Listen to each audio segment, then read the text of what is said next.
Have you ever wondered if there's a part of you that survives the death of the physical body? We're going to explore that with Betty J. Kovacs, PhD, on today's episode. Welcome to Evolving Humans. I'm your host, Julia Marie, and this podcast is for visionary people who are exploring the true nature of reality and want to contribute to the global awakening. You seek to deepen the connection to your multidimensional self so that you can live a more conscious life. I'm so excited to introduce you to the incredible work of someone I consider a true pioneer in the field of consciousness studies. She's Betty Kovacs, PhD. Betty, I've been looking forward to our conversation today, and thank you so much for the opportunity to hear from someone I consider my spiritual elder. Oh, thank you, and I love your introduction for the program, for the podcast. It's beautiful. Thank you. Today, we're going to be talking with Betty J. Kovacs, PhD. She's an author, international speaker, and professor. She received her PhD in comparative literature and the theory of symbolic, mythic language from the University of California, Irvine. Within a 3-year period, Betty experienced the deaths of her mother, her son, and her husband in 3 separate auto accidents. Her mother was struck by a car and died instantly. Almost a year later, her son PhD was in an accident. He lived for 13 days and died a year to the day and hour after Betty's mother had been struck and killed.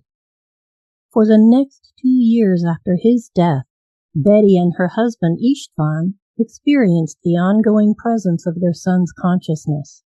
She writes about all of this in her first book, The Miracle of Death. There is Nothing But Life. Betty, can we start with how the title for your book came about? Yes, I had written a book, and I was wondering, what should the title be? And I was looking over a couple of the dreams, and Kim, my editor, was here, and suddenly I said, well, it should be called Miracle of Death, because these are what to our conscious mind today we consider miracles, what Istvan and I had experienced with PhD. And it was so funny because it was in California in August, and when I said that, it started thundering, which is unusual in California, at least it was then, and it went on for about 20 minutes. And I said, oh, I think we got the right title, The Miracle of Death. In a sense, it is a miracle to us that we step out of the body and we continue our conscious life in another dimension. That, to me, seems to be a miracle. I have no desire to keep this body alive as some do today for hundreds and hundreds of years. No, it's wonderful that I can step out of this particular body, step into spirit, and then I can make a choice when I want to come back in a very different suit, you might say. Yes, I totally agree. I, too, am in the boat with you. I don't want to keep this particular vessel alive ad nauseum. It will outlive its purpose, and then I'm ready for a new experience. Exactly. So what does the book offer to people who are dealing with death? But I think the most important thing that I experienced and that the book relates is that we are immortal, simply immortal. We do not die in terms of who we are. And all my life, I'd had that question. I simply didn't know. When I was very young, I just wondered about things, but I had no way to figure it out. And I went to nursery school, and there I heard wonderful stories about a man who was very ethical and beautiful and loving, and that was a wonderful image to grow up with. But I wanted to believe, but I didn't know. I kept thinking, but what if it isn't true that we continue to live? And so when I was out of high school, I decided to go to college, and what I wanted to do is study. Could I find out by going to college? I had to know things.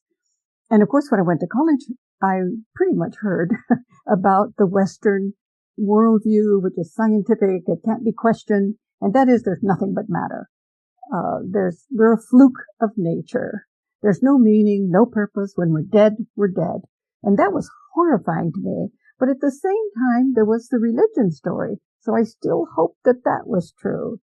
And I studied religions. I studied mythology, which is the root or the expression of religions, and then shamanic traditions, which is actually based on direct inner experience of the other side. And so after I finished my doctorate, I decided I'm really through with the rational mind for a while. I went to Peru to work with shamans to see if I could experience something there. And I'm not sure, I think it was a start, but it really wasn't until our son died that we experienced his consciousness. And that changed everything. So the most important thing in the book is to express the fact that I now know, I have no questions, that we are immortal and that we continue to live and create. Thank you so much for that. And that part of the journey, the combination of experiences that your entire family had, is what we're really going to delve into today. Yeah. There are a lot of books out there that share stories similar to yours, but the reason why I wanted to highlight your story in particular is because of that decades-long arc of experience that involves the entire family.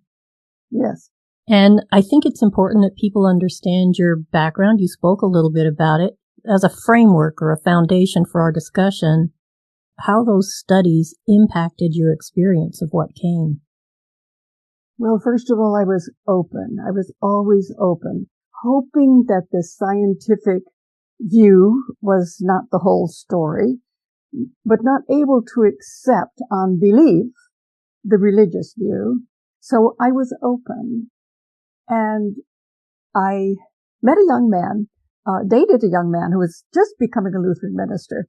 And his first party to celebrate his first parish, was with other young men and their girlfriends who had trained at Andover Newton Seminary. And they were just full of ideas. And that night, I sat there and listened to them talk. They talked about Jungian psychology. I had never heard of Carl Jung, the Swiss psychiatrist. And they talked about mathematics and physics. And I just sat there. I didn't know anything, but I was open. And then after everyone left, he took me into his study. And I chose two books that I wanted to read. The most important one was Modern Man in Search of a Soul.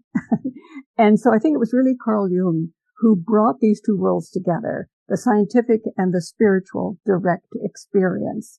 And I think my openness to all of that helped. And I think that's what happens to us. People come into our lives who help us to answer those questions as we come into other people's lives to help them answer questions.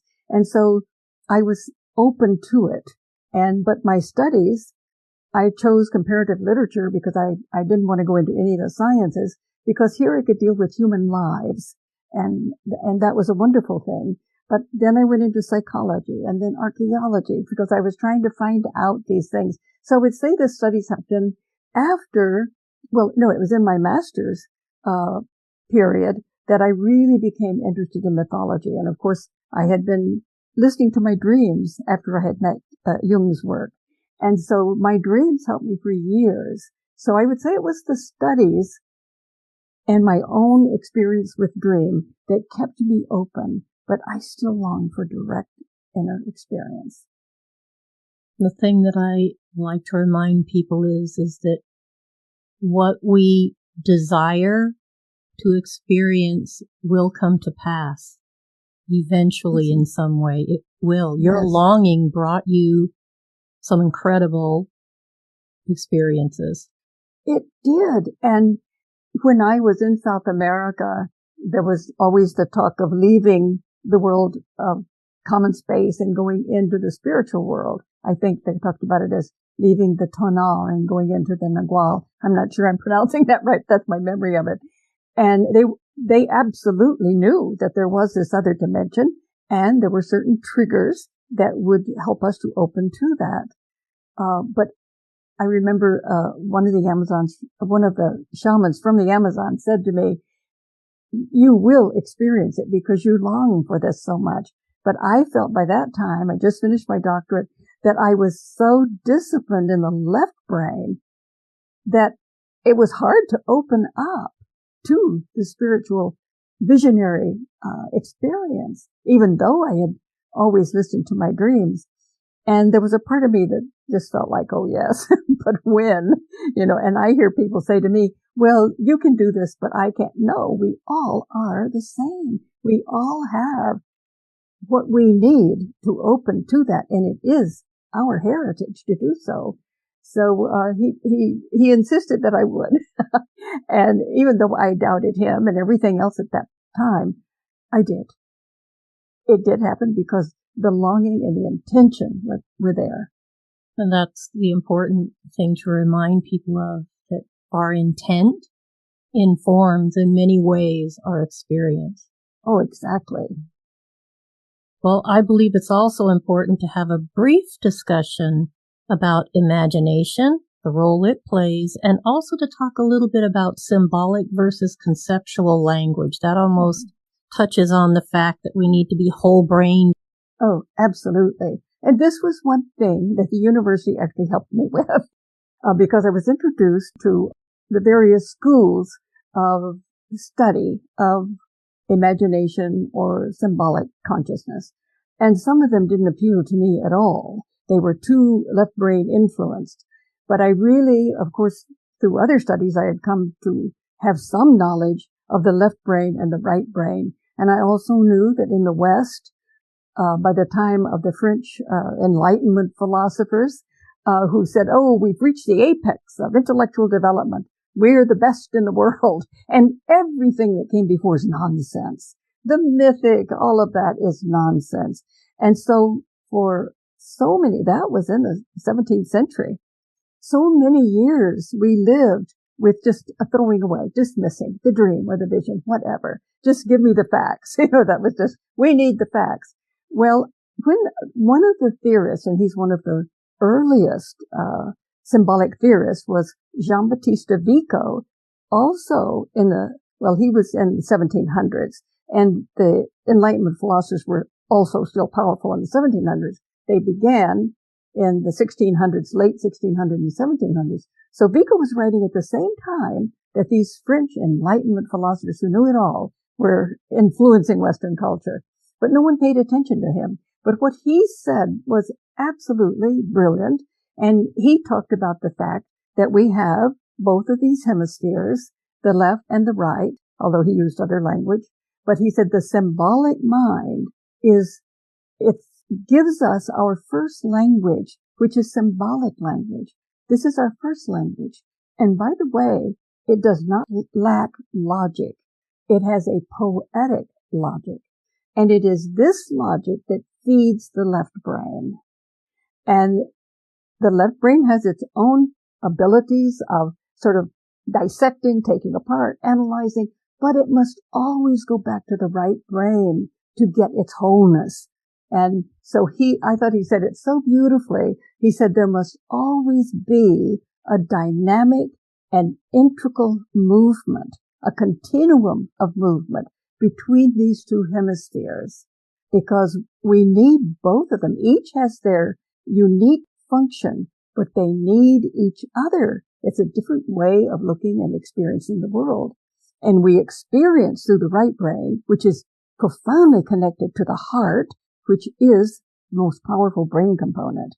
And so it's open to all of this other information and knowledge and experience, feeds the left brain. The left brain can really, we love the left brain. We want to analyze and so on. But we can't be sure of anything until it goes back into the right brain, its own wholeness. As Vico said so well, for the mind to experience its own wholeness, this continuum must exist. And I think this is brilliant. I think that no one has really gone beyond that understanding, except Ian McGilchrist has written about these two hemispheres beautifully and in much more detail, because scientifically and medically we've been able to know much more detail about this. But it's still, Vico still stands that we must, for our own wholeness, we cannot live just in the left brain. And that is what the Western culture has done. It's just thrown away the significance of the right brain, didn't even know that the heart is a brain component until the 20th century and lived in the left brain. What we know, we cannot really think logically if we're not connected to the right brain, to that poetic logic of feeling and experience. Our left brain, when I'm teaching about the hemispheres of the brain to students in my intuitive class, I tell them the left brain in many ways is limited by its logical function. Yes. And it's only through allowing the right brain to have a little input that we can actually perceive what we need to. I have also always said the heart has a mind of its own, but I never actually put together that it's probably a component of the brain. It's the most powerful brain component. It gives more information to the brain components that we know usually of the brain components than the brain gives to the heart. And it's in a kind of a torus shape. It can be many feet beyond us, this powerful energy field of the heart. And if we sit by someone, we begin to synchronize our heart rhythms, or when we embrace someone. But the heart is so powerful. And the mystics, the ancient mystics and modern mystics, know that the heart it opens us to the spirit dimension.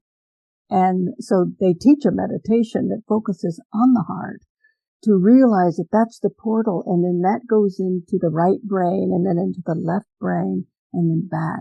It's that circulation that's so, so important, that continuum of movement. Yes, thank you for clarifying that. And it's a beautiful image to feel the flow of the energy through those parts. They're not separate. Absolutely. Yeah. Not separate. And this has always been the problem, especially in Western culture, but in many other cultures, when we lose an understanding of who we are, and we then often there will be those who want to control others. And the way you have power over others is that you scare them to death. If you can make them fearful, then that energy flows backward into the reptilian brain, because that's our wonderful brain to protect ourselves. But if it keeps flowing back into the reptilian brain, it's not flowing forward through the right and the left and the heart. And we don't think logically. When I look around today, I hear so-called experts saying things that are totally irrational.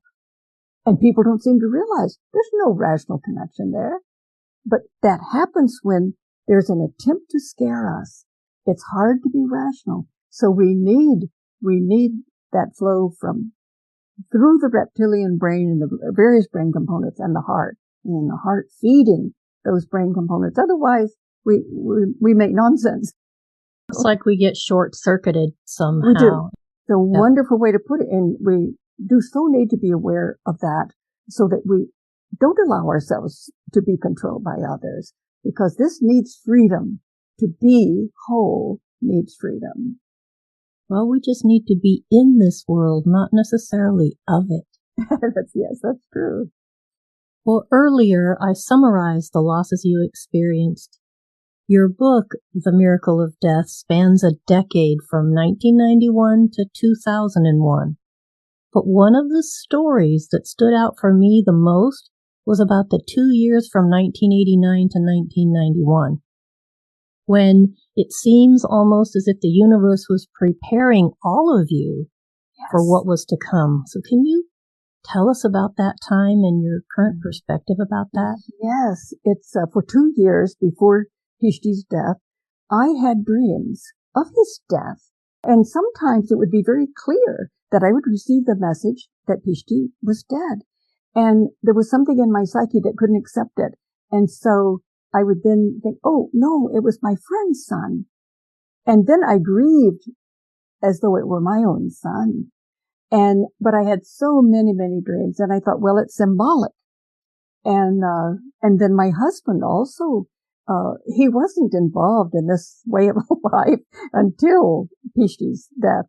But he had 2 weeks before PhD's death, he was in his office here at home working, and suddenly he saw PhD's body superimposed over his car on the side of the freeway. And he knew immediately that he was dead because it was two different dimensions.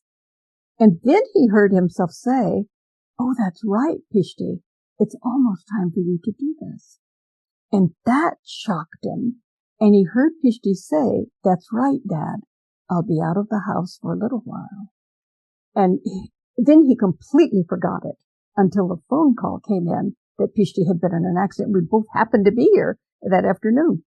Usually we weren't at the same time in the afternoon.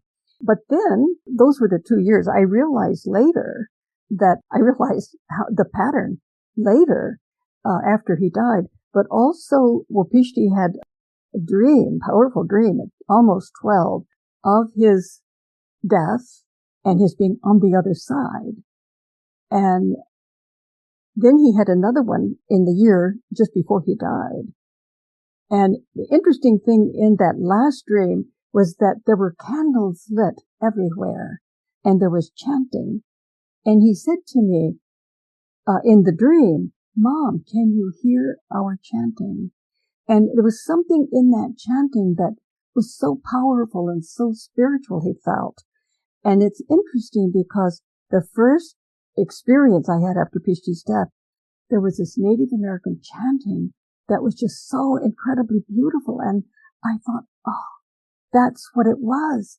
It was his passing, this chanting, this sacred energy and frequency exists. And I knew that we were being prepared, earlier that I said we heard it in our sleep in the dream. I think we did. I had the dreams. PhD had the dreams. My husband had the vision.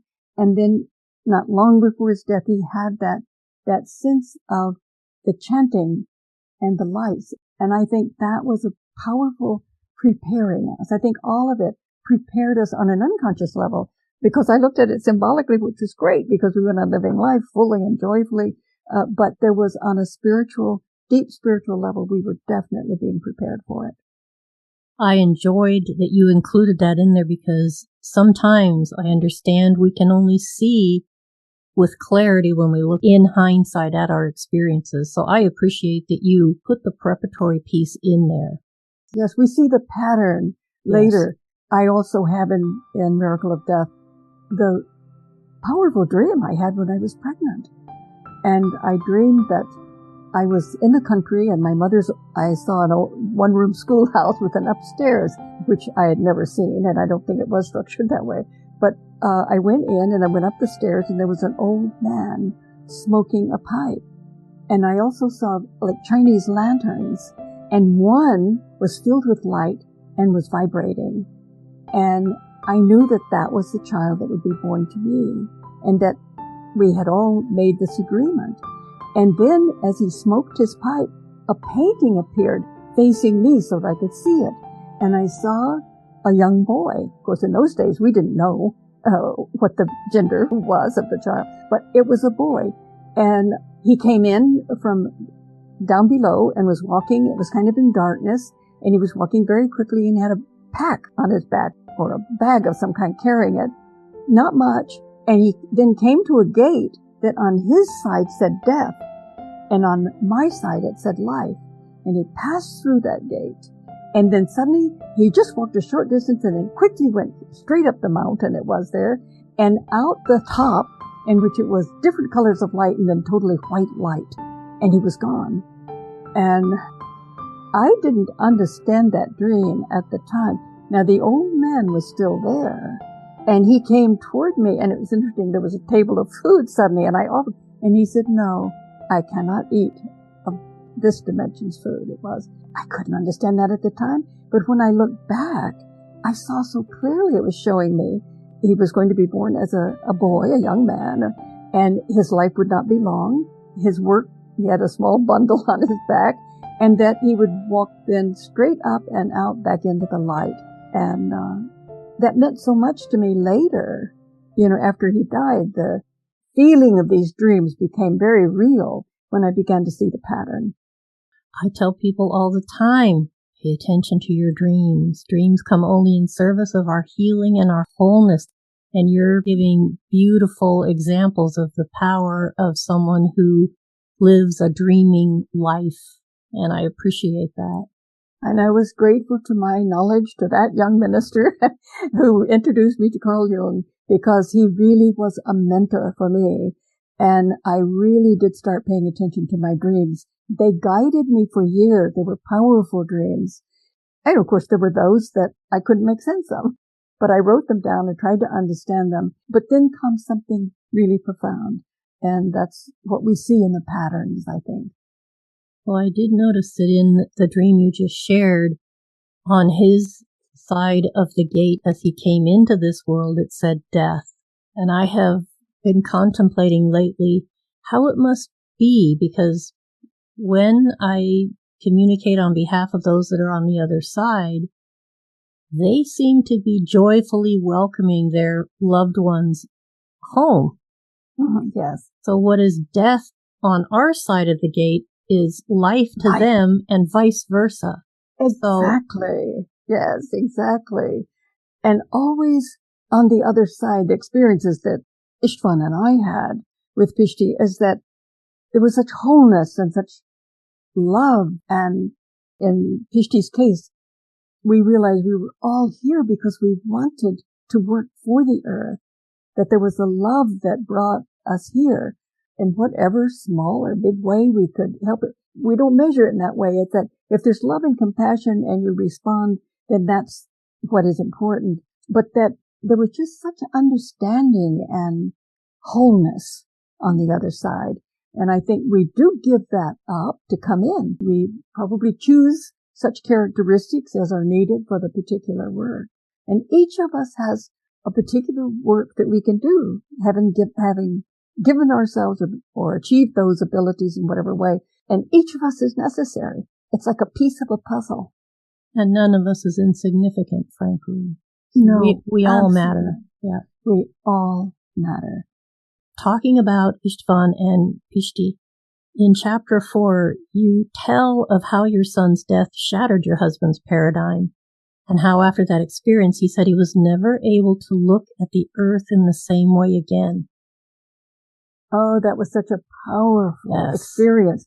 That first visionary journey with PhD and lasted quite a while. It was totally changed him. And he was beginning to change because he had that experience before PhD's death.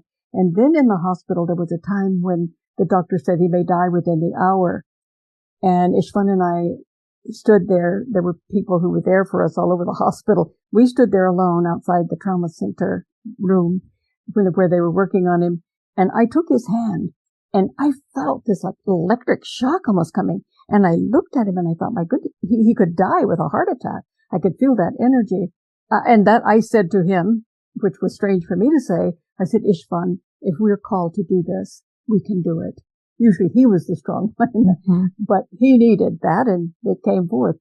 And afterwards, he told me that he had a vision, that he saw PhD sit up in bed and he had a dove with a ball of fire in its mouth, and he put it in his heart and lay back down.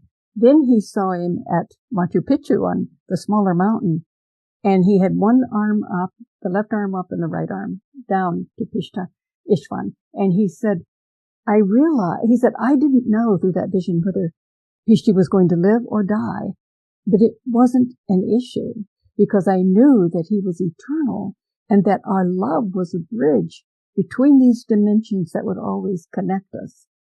So he'd had some experience, and so when he had this experience, he saw that he and PhD were twin souls. That sometimes they were born as two people, as in this time.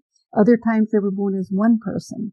And he had the experience of that, in which he saw all of these souls. He was going through a funnel, he called it, and he could see sometimes there were two, sometimes one.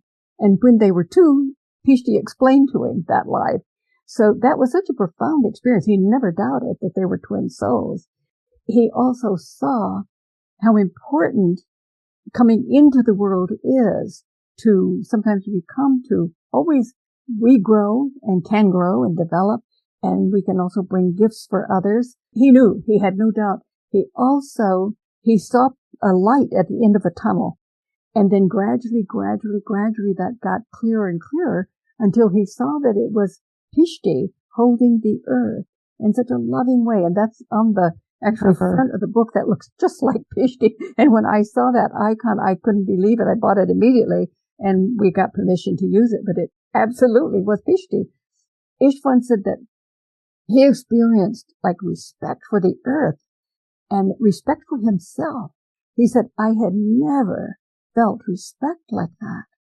And then he said, I realized that out of respect we can love when we respect the uniqueness of other, and that opens us to love. He was a changed man. And when he sat up on the side of the bed after that vision, he said, I will never look at the earth in the same way again. And he didn't. He was transformed by that experience. It was beautiful to read, and it was beautiful to hear you recount it. Now, you do say that our view of death impacts every aspect of our life. So how so? When we know that we are eternal, it gives us a completely different understanding of what we're doing here. But if we think there's no meaning, we're going to be dead, that's it. People have terrible fear. I have friends who are even older than I am, and some as old as I am, and some of them fear death. They don't know. They haven't had that direct experience. They're very much in the consciousness of the Western world paradigm.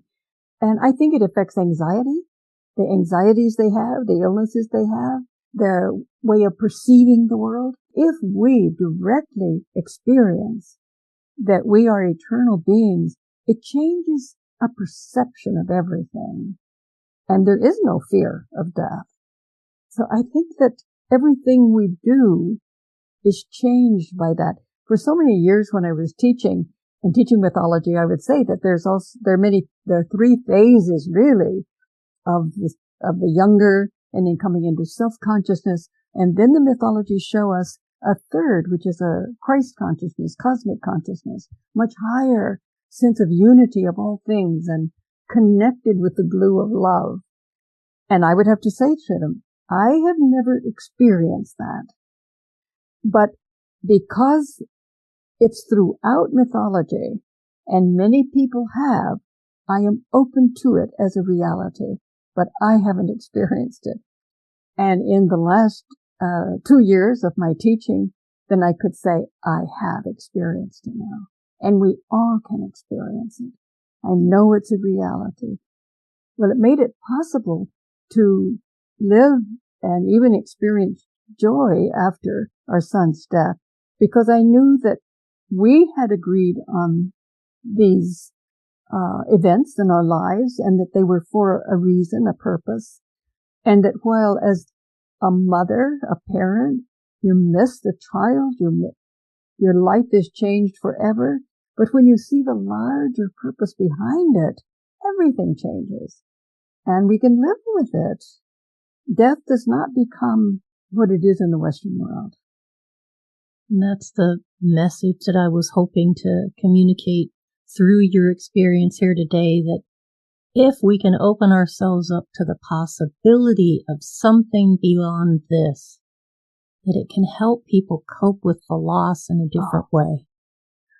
Oh, and I discovered that grief itself is creative, and that if we allow ourselves to just get on that boat and let the grief be what it is.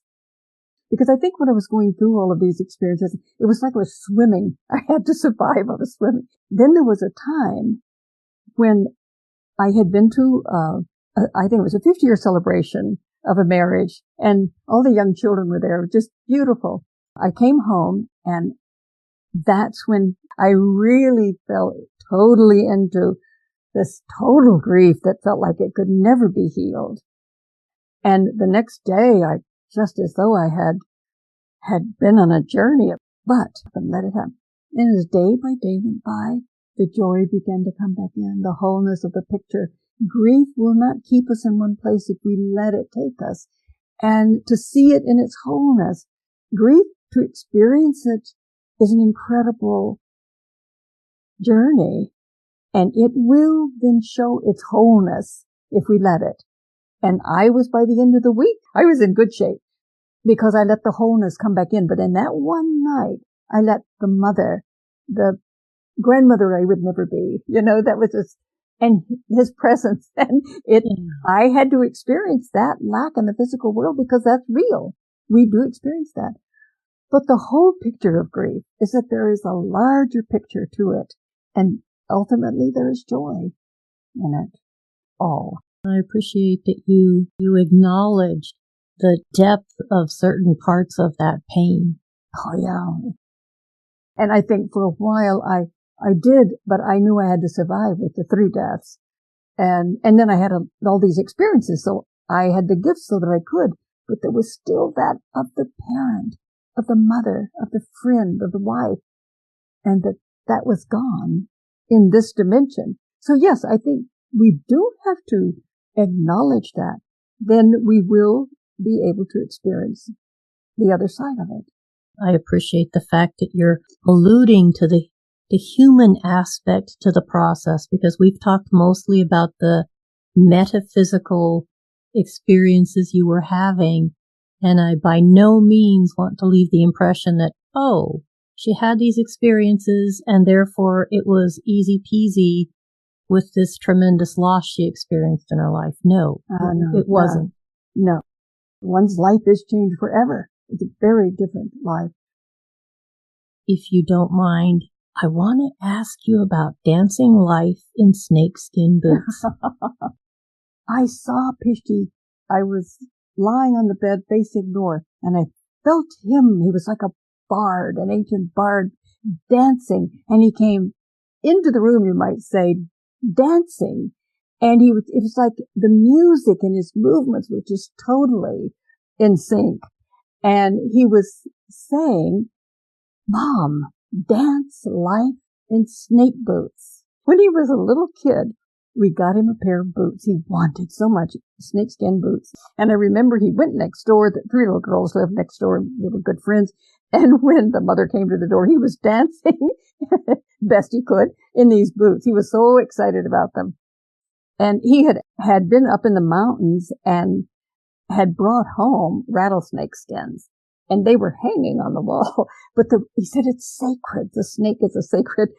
And why? It's because the snake sheds its skin constantly and becomes new. And so it says we must dance life in snake boots. We must die to the old structures that were beautiful and or not. Whatever these old structures were that we've moved and created beyond, then we release that skin and we have a new skin. And that's the way we dance life. We're constantly allowing the old structures that now are no longer necessary, no longer however beautiful or horrible they were. We release those skins and we dance life in a new skin. And I thought, yes, that's a good message. I want to try to live with that. And as I grow older too, I think I see so many differences in my own body. And I think that's the way it works. The skin is loosening up and it will go. And I will dance life in snake boots. I will go into the spirit world there's a new skin there. And I have no fear of death. Of course, nobody wants to be sick and suffering. And I think that as good creators, we are attempting to create a world in which that's not going to be the case. But at any rate, yes, it's live creatively, let the old structures go. Any final message you'd like to leave with us? Yes, that the Western worldview of nothing but matter is incomplete and false in its limitations, that every single one of us has come with a gift. As the shamans used to say, we all come to create our own medicine, and it's that medicine that we give to the world. It heals us, and we need to give it to the world in whatever way. Sometimes we're never known, but there is someone or some people who are changed by that medicine, saved by that medicine, that every single person, no matter what the life has been, is here for a purpose. and has a gift to create and to give. And never should we demean our own gifts. It's easy to do, to say, well, I'm just this and I'm just doing. No. It is a gift that you came to give, and it should be respected and loved and given. Thank you. Before we close this show, I'd like to tell the listeners how they can get a hold of you, and that would be www.kamlak.com. That's the Kamlak Center's website. I hope I'm pronouncing that correctly. You can find on that website articles, podcasts, videos, webinars, and both of Betty's beautiful books. They're also available in print and ebook wherever they're sold. And if you subscribe to the Kamlak Center newsletter, you'll receive a sample chapter from her newest book, Merchants of Light. Betty, it's been an absolute delight. I will leave you with this message from Betty, because everyone can use a reminder about our purpose. We all come to create our own medicine, and it is that medicine we give to the world. Every single person, no matter what their life has been, is here for a purpose. What is your gift? What is the medicine you've brought to this world, and how can you begin to share it? Thank you for continuing to listen and support this podcast with your ratings and reviews. We are grateful that you continue to share these episodes with 2 friends so that we can expand our presence in the world and reach more people.